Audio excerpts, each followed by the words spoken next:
I have heard throughout the day, listening to various voices and interviews on this today, people talking about not enough staff.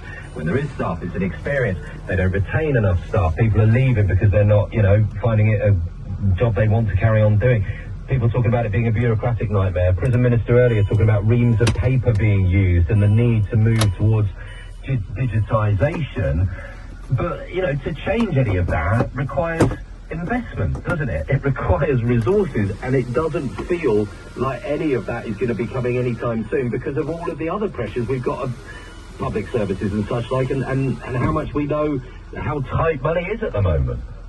Yeah, I mean, you've absolutely hit the nail on the head. All of this is going to require investment at a time when the prison service, which doesn't have very much political capital, is competing with services like the NHS, like the police.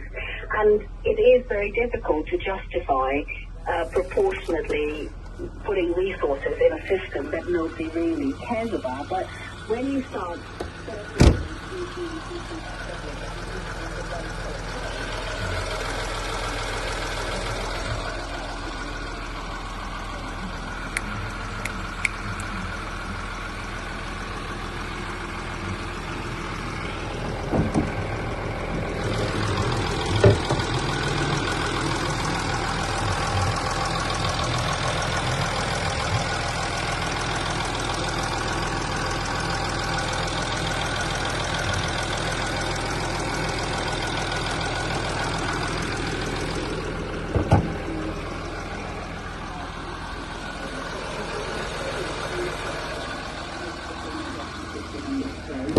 under resources, because then it becomes a public safety issue. Yeah. And that's why this government is desperately trying to curb the crisis. But this is like a big tanker.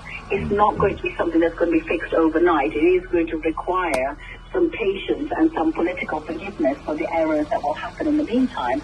But they're very hard things to forgive because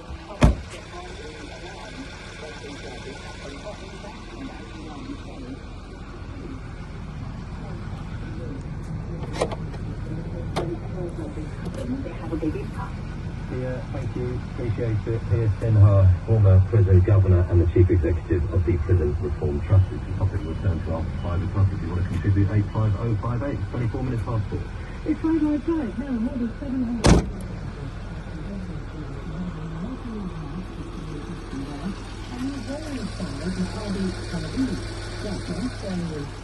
Advisory group, and now travelling fans would be barred from attending the match after police raised safety concerns. Now, the decision became the focus of debate in Parliament, and Maccabi also decided their supporters should not travel to Birmingham. Our Midlands correspondent Phil Mackey joins us now. Afternoon, Phil. Hi, Claire. So that's a lot of police officers, 700. How visible is the presence around Villa Park? Because it's just home fans allowed in tonight, isn't it? Yeah, so it's interesting. I'm standing in Aston Park, which is across the road from Villa Park. It's a lovely autumnal scene. The sun is setting. The trees have shed their leaves, lots of autumn colours. Chestnut tree above me. Look across the road. High-vis jackets everywhere. Police helmets everywhere. I look down the road. There must be 1, 2, 3, 4, 5, 6, 7 or 8 police vans parked up. There are flashing lights. As traffic enforcement comes in, they're closing all the roads around here. And it's something that you would expect to see to a certain extent in front of a Villa game, particularly a European game, where lots of people would normally turn up.